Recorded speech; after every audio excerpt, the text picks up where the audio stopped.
بسم اللہ الرحمن الرحیم بسم اللہ الرحمن الرحیم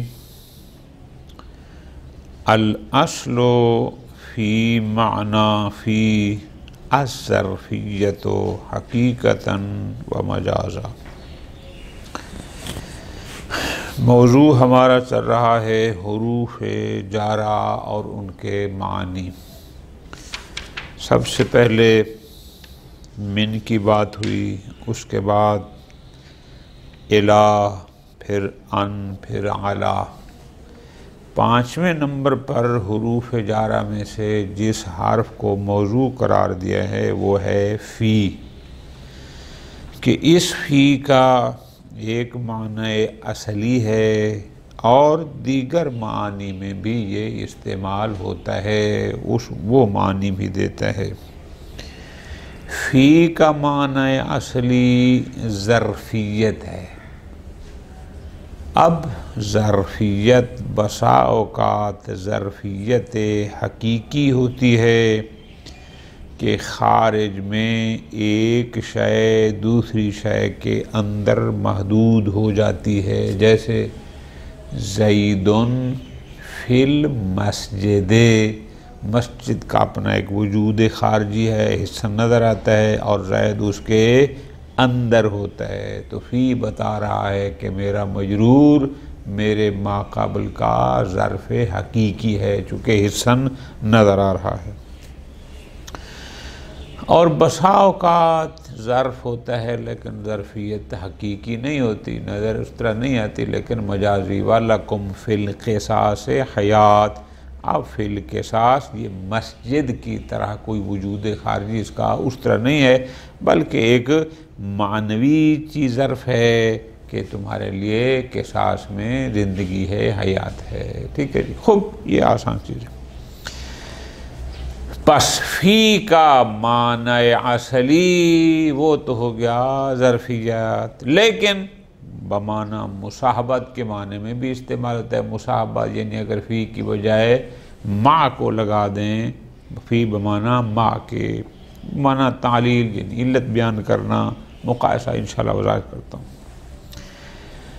الاصل فی معنی فی، حروف جارہ میں سے پانچویں نمبر پر جس حرف کو موضوع قرار دیا وہ ہے فی۔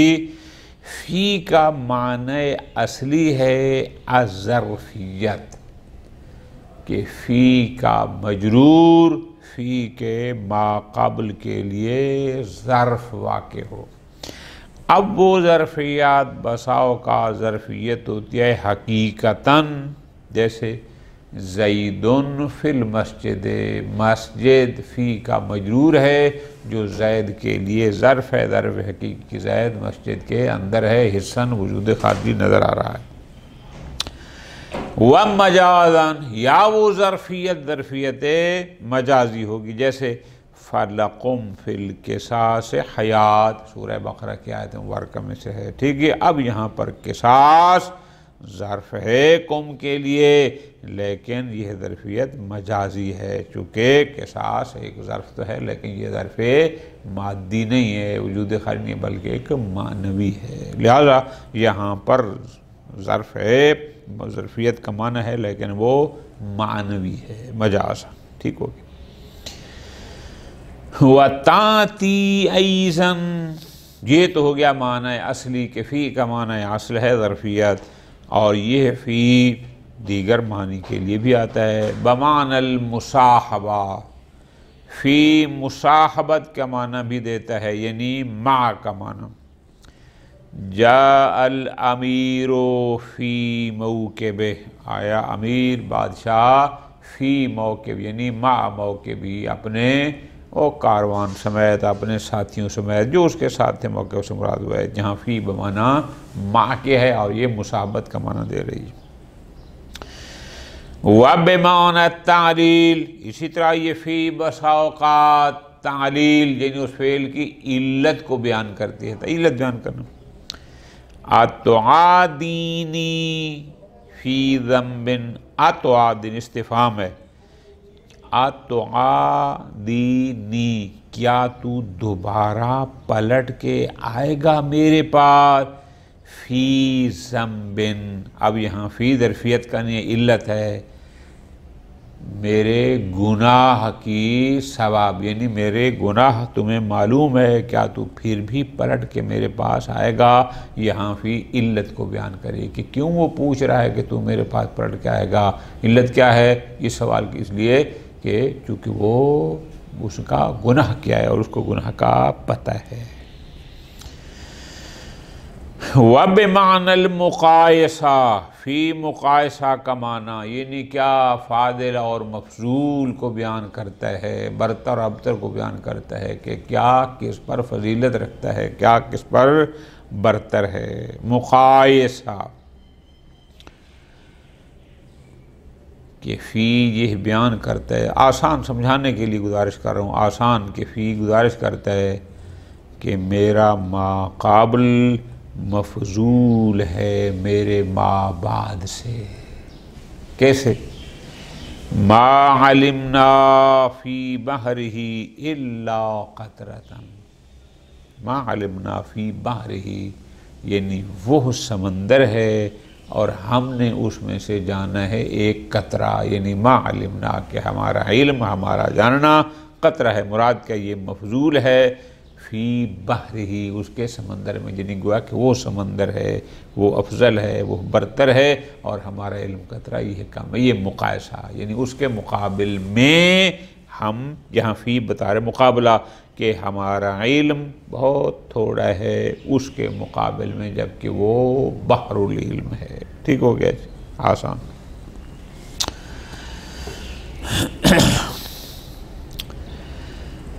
اب فرما رہے ہیں کہ اگلا حروف جارہ میں سے ایک اور حرف وہ ہے ربا۔ ربا کی بات تھوڑی سی انہوں نے لمبی کی ہے۔ ربا کا کثیر الاستعمال معنی، شائع معنی، اصل معنی وہ تو ہے التقلیل، تقلیل کم ہونے کے لیے، کہ ربا کا معنی قلت کا کرنا، لیکن آگے آ رہا ہے کہ بسا اوقات یہ تکثیر کے لیے بھی آتا ہے۔ اب ربا تقلیل کا معنی کب دے گا؟ پوری توجہ کرنی ہے میری جان، وہ یہ ہے کچھ شرائط ہیں کہ اگر ربا ان شرائط کے ساتھ استعمال ہوگا تو وہاں ربا تقلیل کا معنی دے گا۔ آج کے درس میں ایک دو بات بالکل نئی ہے جو ہم نے شرح میں تعامل میں نہیں پڑھی تھی، انشاءاللہ یہاں آپ کو بیان کروں گا، لطف آئے گا۔ خوب وہ آگے بتاتا ہوں۔ ربا کا معنی ہے تقلیل، لیکن ربا ہر جگہ تقلیل کا معنی نہیں دیتا، چند شرائط کے ساتھ اگر ربا کا استعمال ہو تو وہاں تقلیل یعنی قلت کا معنی دے گا۔ وہ شرائط کیا ہیں؟ نمبر ایک کہ ربا ابتدائے کلام میں واقع ہو، پہلی شرط۔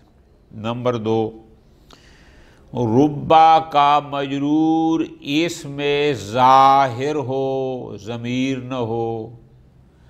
نمبر تین وہ اس میں ظاہر نکرہ ہو، معرفہ نہ ہو۔ ان تین شرائط کے ساتھ ربا استعمال ہوگا تو وہ ربا تقلیل یعنی قلت کا، کم کا معنی دے گا۔ ربا کا معنی کریں گے بہت کم، ایسا ہے۔ البتہ آگے ایک جملہ ہے کہ عام طور پر وہ نکرہ موصوف ہوتا ہے، یعنی اس کے ساتھ کثیراً، یعنی عام طور پر زیادہ تر اس کے ساتھ کوئی نہ کوئی صفت بھی ہوتی ہے، خالی نکرہ محضہ نہیں ہوتا، یعنی اس کے ساتھ کوئی نہ کوئی صفت بھی ہوتی ہے۔ تو جہاں ربا اس انداز میں استعمال ہوگا وہ ربا تقلیل کا معنی دے گا۔ ربا چھٹا نمبر پر وہ ہے ربا معناہا التقلیل، اس کا معنی اصلی کیا ہے؟ یعنی التقلیل، قلت کا معنی دے گا۔ وَشَرْطُهَا، لیکن اس کی شرط یہ ہے، کب کہیں گے یہ تقلیل کا قلت کا معنی دیتا ہے؟ فرماتے ہیں نمبر ایک ان تکون فی صدر الکلام، پہلی شرط یہ ہے کہ وہ ابتدائے کلام میں ہو، صدارت کلام میں ہو، یعنی وسط جملہ میں نہ ہو، ابتدا میں ہو، ایک۔ نمبر 2، وَأَن يَكُونَ مَجْرُورُهَا اسمًا ظَاہِرًا، اور ربا کا مجرور اسم ظاہر ہو، یعنی ضمیر نہ ہو، اسم ظاہر ہو۔ 2، ناقرتاً، نمبر 3، اور وہ اسم ظاہر نقرہ ہو، معرفہ نہ ہو، ٹھیک۔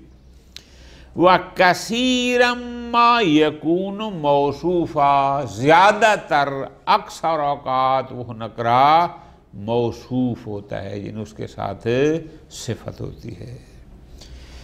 رُبَّ رَجُلٍ كَرِيمٍ لَقِيتُهُ، اب دیکھو ربا ابتدائے کلام میں ہے۔ نمبر 2، ربا کا مجرور رجل اسم ظاہر ہے، ناکرہ ہے، کریم اور ہے بھی موصوف، کریم اس کی صفت ہے۔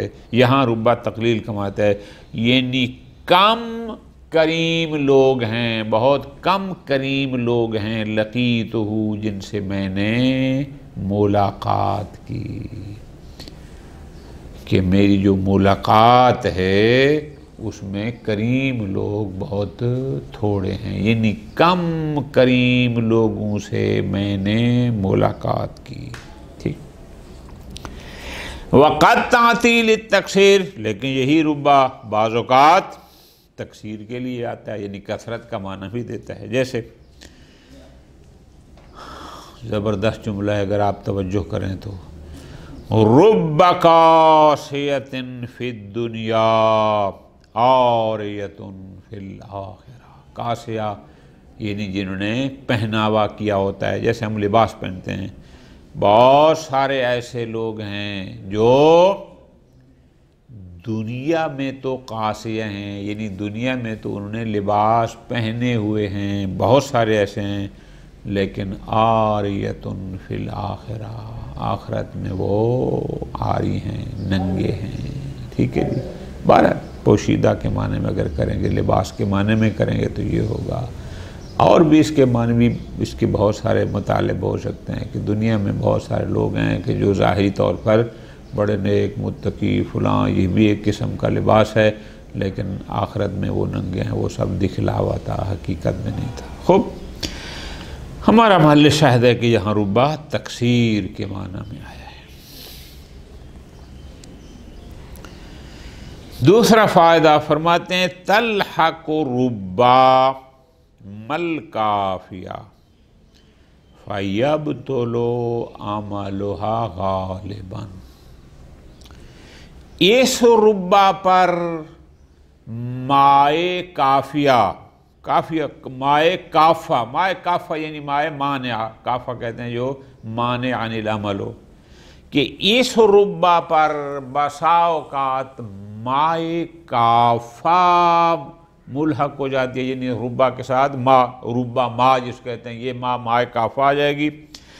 جب ربا کے ساتھ مائے کافہ، کافہ کا لفظی معنی ہوتے ہیں مانع، یعنی ربا ایسی ماں کہ جو اس کو عمل کرنے سے روک دے، فَيَبْطُلُ عَمَلُهَا غَالِبًا، تو عام طور پر جب ربا پر مائے کافہ اس کے ساتھ ملحق ہو جائے، اس کا عام طور پر غالب طور پر اس کا عمل باطل ہو جاتا ہے، یعنی ربا پھر کوئی عمل نہیں کرتا۔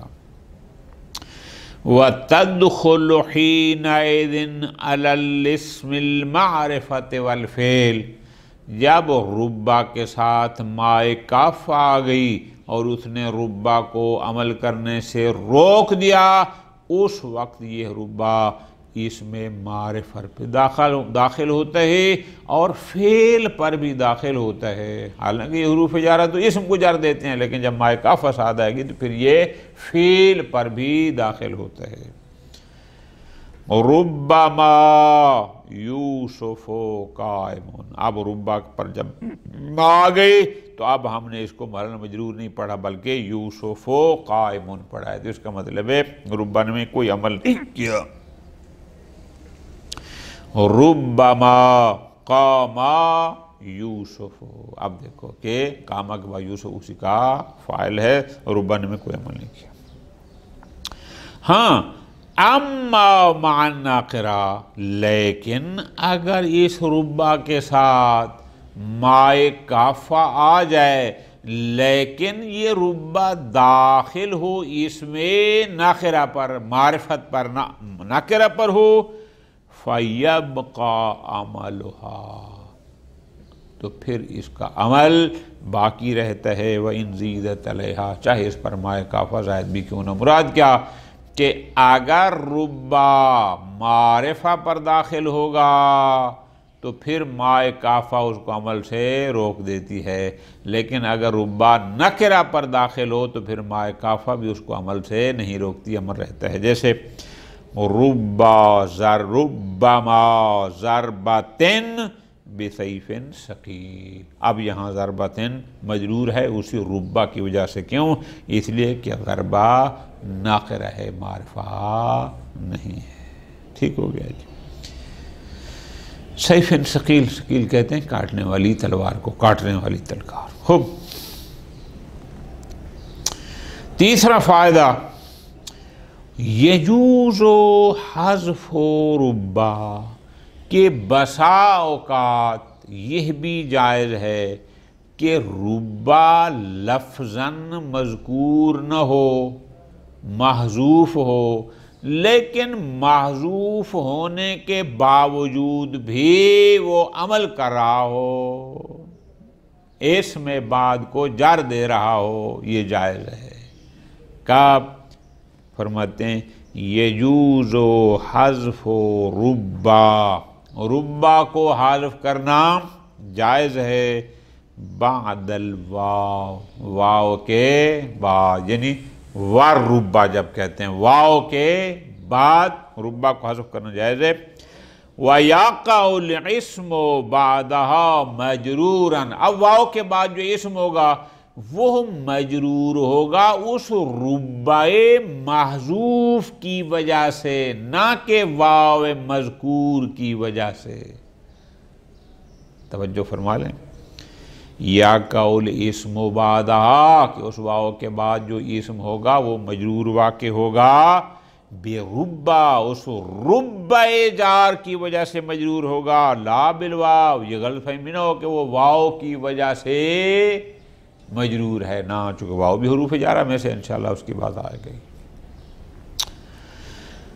مثال وَالنَّدِيمٍ نَبَّحْتُهُ، وَالنَّدِيمٍ، اب ندیم یہاں پر کیا ہے؟ مجرور ہے، اسم ہے.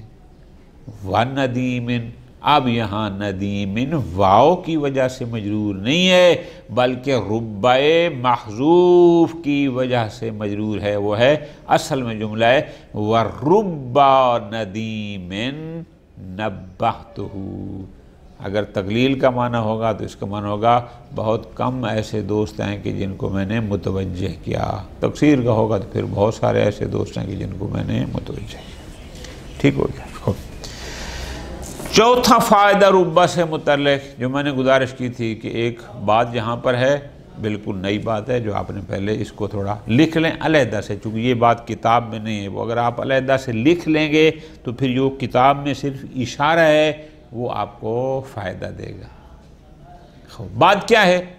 آپ یوں لکھیں کہ حروف جارہ 3 قسم پر ہیں. حروف جارہ اصلی، حروف جارہ زائدہ، حروف جارہ شبہ زائدہ. ٹھیک ہو گیا؟ حروف جارہ اصلی، حروف جارہ زائدہ، حروف جارہ شبہ زائدہ. لکھ لیا؟ اب ان کی علامات کیا ہیں اس کو لکھ لیں. آج یہ کتاب پر نہیں ہے پھر آپ کو بھول جائے گا. حروف جارہ اصلی ان میں 3 خصوصیات ہوتی ہیں. کون سی؟ نمبر 1، یہ اسم کو جر دیتے ہیں لفظاً و محلاً. یعنی ان کے بعد جو اسم ہوتا ہے وہ لفظاً بھی مجرور محلاً بھی مجرور، ایک۔ نمبر دو، ان کو متعلق کی ضرورت ہوتی ہے، محتاج متعلق ہوتے ہیں، دو۔ نمبر تین، جو حروف جار اصلی ہیں یہ جملہ کو ایک نیا معنی دیتے ہیں، ٹھیک ہے جی، جملہ کو نیا معنی دیتے ہیں، ٹھیک ہو گیا، بس اتنا لکھ لیں، باقی چیزیں پھر مغنی میں پڑھیں گے۔ نمبر دو، حروف جارہ زائدہ وہ کون سے ہیں؟ حروف جارہ زائدہ یہ ہے اپنے مدخول کو اور مجرور سماع جو جملہ ہے اس کو نیا معنی نہیں دیتے، ایک۔ ان کو متعلق کی ضرورت بھی نہیں ہوتی، تو ہاں البتہ جر دیتے ہیں، ٹھیک ہے جی، یہ ہو گئے حروف جارہ زائدہ۔ اچھا، نمبر تین، حروف جارہ شبہ زائدہ وہ کون سے ہیں؟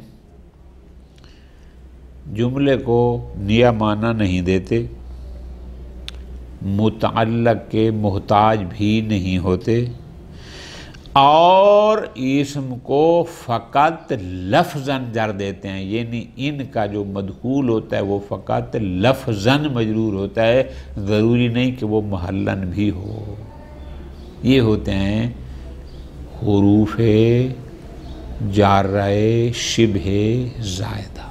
اب ان کو لکھ گیا، اب یہ جو جملہ آ رہا ہے یہ آپ کے لیے فائدہ مند ہے۔ فرماتے ہیں یہ ہے ربا، تیسری قسم میں سے ہے، یعنی حروف جارہ شبہ زائدہ کہ اس کو متعلق کی ضرورت نہیں ہوتی اور جملے کے معنی کو کوئی جملے کو نیا معنی بھی نہیں دیتا، بلکہ ان کا مدخول فقط لفظاً مجرور ہوتا ہے، ٹھیک ہو گیا جی۔ لیسا لربا متعلقن، ربا کے لیے کوئی متعلق نہیں ہوتا، اور جیسے میں نے گزارش کی چونکہ یہ حروف جارہ کی تیسری قسم میں سے ہے، کیوں؟ لِأَنَّهَا مُنَزَّلَةٌ مَنزِلَةَ الْحَرْفِ زائد، کیونکہ یہ بمنزل حرف زائد کے ہے، حرف زائد نہیں، وہ دوسری قسم تھی او حروف جارہ زائدہ، بلکہ ہم نے کہا کہ یہ بمنزل حرف زائدہ کیا ہے، یعنی گویا کہ یہ حرف جار شبہ زائد ہے۔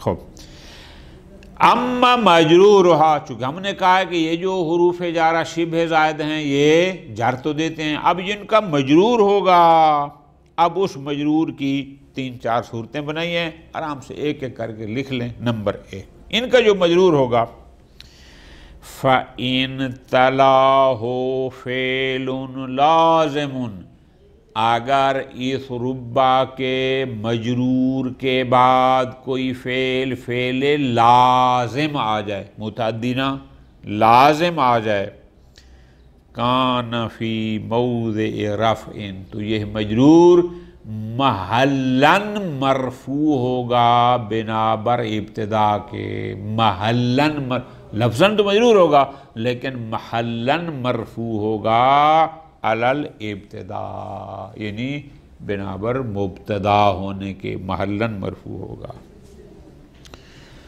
ربا خطیب فصیح نابغ فینا، اگر تکثیر کا معنی کریں گے تو ہوگا بہت سارے ایسے خطیب فصیح ہیں نابغ فینا جو ہم میں سے نکلے ہیں، ٹھیک ہے جی، پیدا ہوئے ہیں۔ اب یہاں خطیب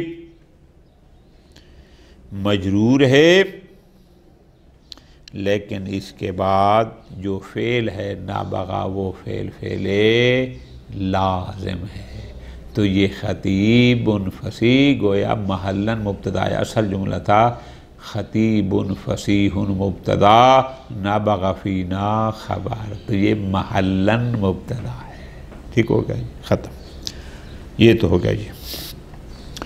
وَإِن تَلَاهُ مُتَعَدٍ، اگر ربا کے مجرور کے بعد فعل آ جائے اور وہ فعل فعل متعدی ہو، لازم نہ ہو، پھر اس کی دو قسمیں ہیں۔ وہ کیا جی؟ ان تلاہ فعل، اگر اس کے مجرور ربا کے مجرور کے بعد فعل آ جائے لیکن وہ فعل فعل متعدی ہو، لیکن متعدی کیسا ہے کہ لم یاخذ مفعولہ، کہ اس کا مفعول اس فعل متعدی کا ذکر نہیں ہے، کان فی محل نصب، تو یہی مجرور محلاً منصوب ہوگا بنابر مفعولیت کے، کہ ربا کا مجرور محلاً منصوب ہوگا اس بعد والے فعل متعدی کے مفعول ہونے کی بنیاد پر، اگر اس متعدی کے ساتھ کوئی اور مفعول ذکر نہ ہو تو۔ جیسے ربا رجل صالح لقیتو، اب رجل صالح کے بعد لقیتو فعل ہے، متعدی ہے، لیکن اس کے ساتھ کوئی علیحدہ مفعول ذکر نہیں ہے، لہذا رجل صالح محلاً منصوب ہے لقیتو فعل متعدی کے لیے۔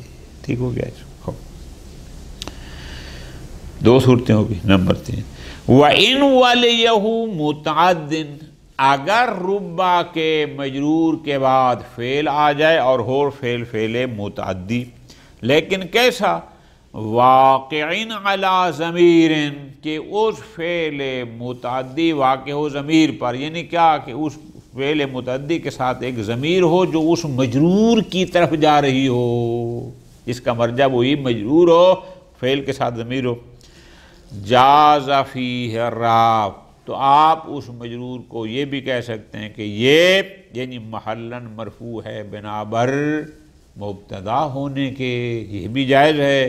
والنصب علی الاشتغال، یا آپ یوں کہہ دیں کہ یہ محلاً منصوب ہے بنابر اشتغال۔ اشتغال کی بحث ایک علیحدہ ہم نے پہلے پڑھی ہے کہ وہ فعل اس مجرور کے عامل کی ضرورت نہیں رہتی، کیوں؟ چونکہ وہ اس کی ضمیر میں عمل کر رہا ہوتا ہے۔ باب الاشتغال ایک معروف بات ہم نے پڑھی بھی ہے، جیسے ربا وزیر خطیر حادثتہ، بہت سارے ایسے وزیر خطیر یعنی باعظمت مشہور وزیر ہیں، حادثتہ، جس سے میں نے ملاقات کی، ہوا اخفض بات چیت کی، ہوا اخفض من کا جانبا، جبکہ وہ آپ کی نسبت بہت یعنی جس کو ہم اردو میں کہتے ہیں سادے تھے، یعنی متکبر نہیں تھے۔ ٹھیک ہے جی؟ خوب، اب ہمارا محل شاہد کیا ہے کہ خطیرن ربا وزیر خطیر، ربا کے مجرور کے بعد حادث تو فعل آ گیا جو کہ متعدی تھا، لیکن اس حادث تو ہو، اس کے ساتھ ہو کی ضمیر تھی جو خود اس وزیر کی طرف جا رہی تھی۔